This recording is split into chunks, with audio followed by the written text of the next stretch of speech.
Hi, I'm Mike from 1A Auto. We've been selling auto parts for over 30 years.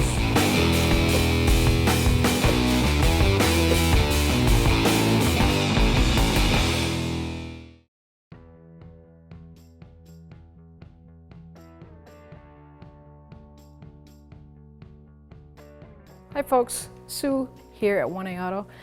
We're going to be replacing rear brakes today on our 07 Mazda 6 sedan. We're replacing with brakes that we got from 1AAuto.com. If you need those parts or any other parts for your car, head on over to 1AAuto.com or click on the link below. 21mm socket, and we're going to loosen up the lug nuts. I like to loosen in a star pattern, the same as installation. I like to loosen the lug nuts up with the weight of the vehicle. That stops the tire from turning. But once they're all loosened up, you can raise your vehicle, support it, and remove the tire.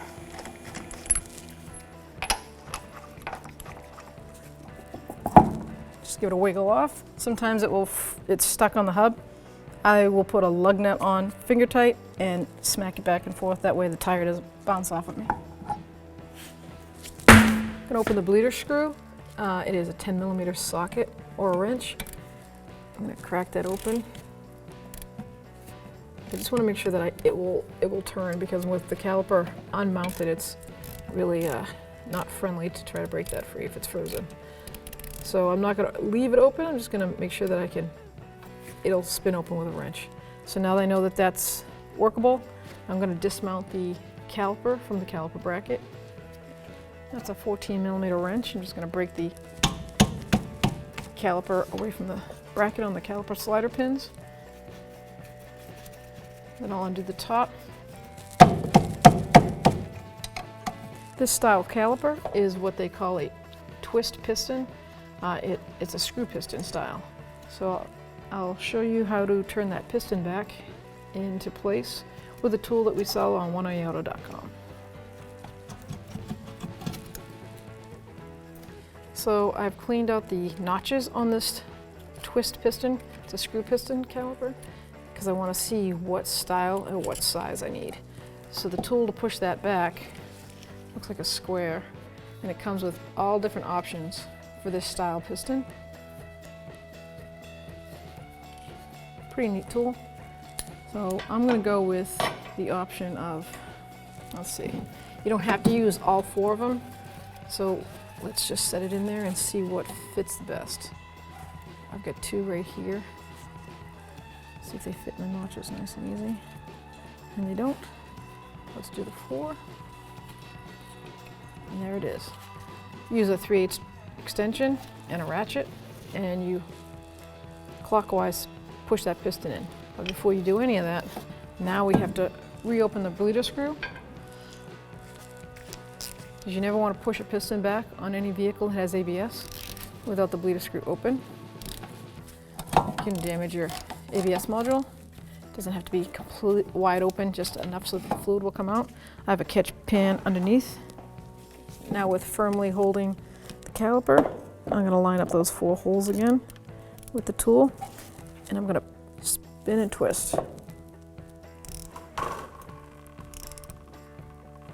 Right until it's bottomed out all the way. The thing about a twisty style caliper, some of them will stop and some don't. They just get to the bottom of it and they just keep spinning. So push in and turn, and I know that that's pretty much all the way collapsed. So now I'm going to make sure I line up the notches to be north, south, east, and west perfectly with the caliper bracket. So you can do north, south, east, west, or 1, 3, 6, 9, because the pads for this style have a keyway to line up. And you want that keyway on the inner pad to line up with that notch. Now that my piston's all the way back, I'm just going to snug my bleeder screw back up. I don't need that fluid to be spilling everywhere. Just snug it up. Now we can dismount our bracket, caliper bracket. So we're going to use a 14mm socket on the caliper bracket bolts, and we're going to break them free.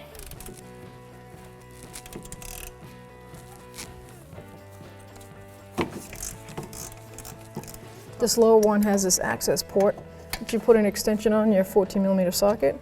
You'll get right in there and loosen up that bracket. So I removed both bracket bolts and I can remove the caliper bracket now. Now to remove the rotor, we're going to use an impact screwdriver. Impact means that you hold it firmly, and hit, and it spins that mounting bolt. Just a hub centering nut bolt, sorry, for this rotor. And we just remove it by hand and we can discard the rotor.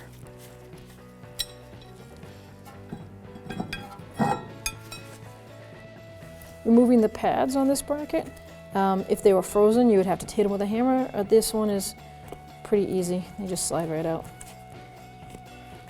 And we're going to remove these tins and clean them because they're in good enough shape that I didn't need to replace them, but I got to get all this grime off. So we'll clean those up and we'll get ready to reinstall.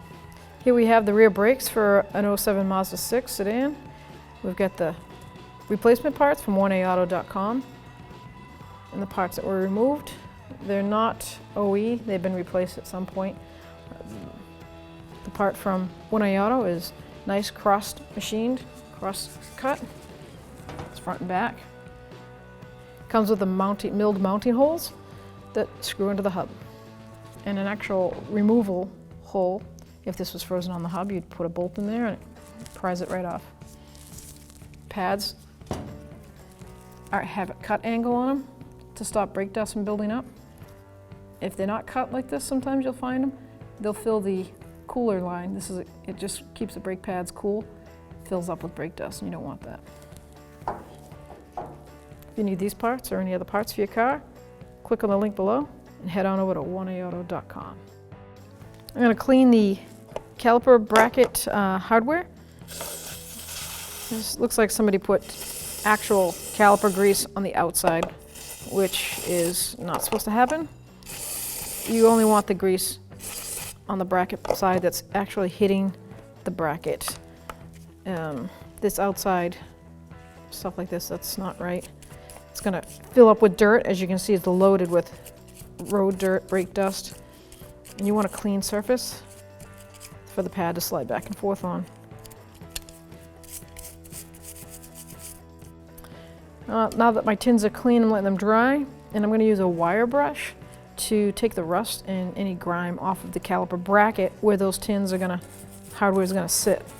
I'm going to do top and the bottom.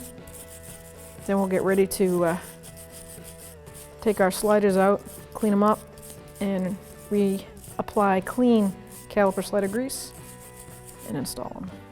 So with my bracket sitting firmly, I'm just going to grab one pin, undo it from the boot, and clean the old grease off. This pin looks in excellent shape, actually.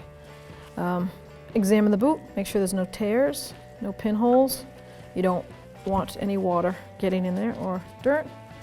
That looks good, so I'm going to reapply a thin coat of caliper grease, slider grease. A little bit on the edge. Boot looks pretty lubed, but I like to add a little extra in there. Slide that pin in. I like to twist it, and it just spreads the slider grease out all around. I'm going to move on to the next pin. Do the same. I'm just trying to get all the debris out of those because that was loaded up with grease on the top part where it's just not supposed to be. It's going to collect road dirt. Premature wear the pads. But before I install the tins, I just put a thin coat of the caliper grease underneath them to prevent the rust from forming on both top and bottom. Then I'll reinstall the tins. There is no top or bottom to these tins. They just snap down in place.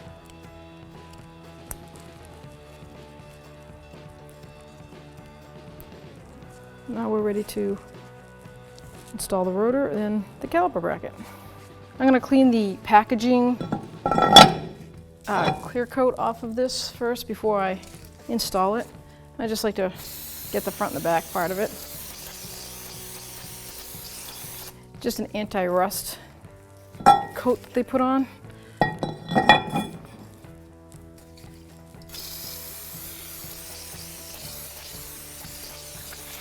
gonna let that dry. Before I mount the rotor, I like to put a little high temp anti-seize paste on the hub, just a thin coat. I'm gonna line up the milled mounting bolt holes to the set screws on the hub and replace it with the mounting bolt Phillips head. Snug it down by hand. And we're going to give it a good whack with the impact screwdriver.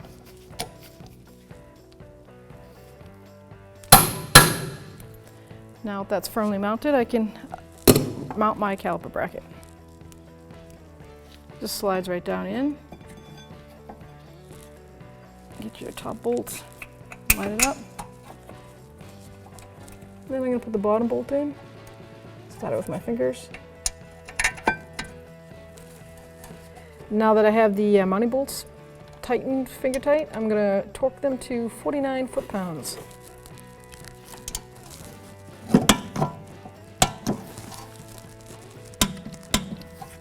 Install the pads. You basically guide it in flat like this and you spin it in place, twist it in. You do the same on the inner pad. Go in flat, twist it in. Now we know that we've already pre-lined up our caliper piston notch so that it will line up with this notch on the pad on the inside. Goes right down. Now we can put the bolts on for the caliper sliders. These are a 14mm socket also. Mount the bottom. Now with a ratchet wrench, I'm tightening up that caliper slider bolt, and you see how the whole pin's spinning?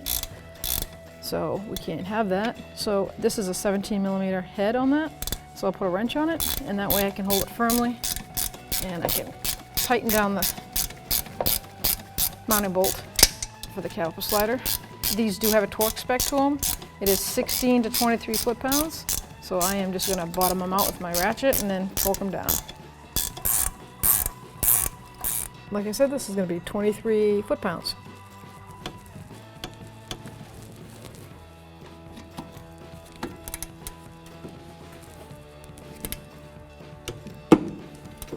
So now my brakes are complete. And because I've had the bleeder screw open when I push the piston back, I'd like to complete the job, and I'm just gonna open it with a catch pan underneath and let it gravity bleed, make sure there's no air pockets in there. Once I feel a steady stream come out, we'll tighten that up and pump the brakes up. So I have no air bubbles coming out, it's a nice steady stream. I'm just gonna snug it down. So the other side brakes are the same. Repeat it on the other side. Have fun. Always smile. Now I'm going to mount the tire back on. I'm just going to hand tighten all the lug nuts. Lowered my vehicle just enough to put pressure on the tire. I've got a 21mm socket, and the wheel torque on this is 87 foot-pounds. I'm going to preset my torque wrench. And I'm going to tighten them in a star pattern.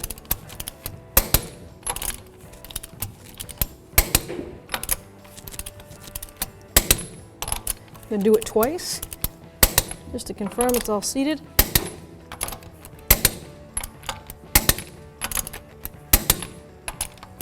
So now with my front brake job completed, I'm going to check my brake fluid.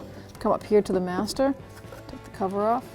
The fluid level is just a smidge below. This is full and it's right there, so I'm going to top it off. Before adding brake fluid, always check your manufacturer's cap. It should tell you what kind of fluid. This one says .3 only, so make sure you're putting .3 brake fluid into this master. I'm going to install my cover, make sure there's no dirt, make sure the boot's down in position,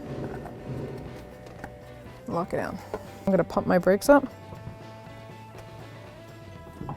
and that's going to assure that piston on both calipers that I have pushed back are going to be seated before I start my car up.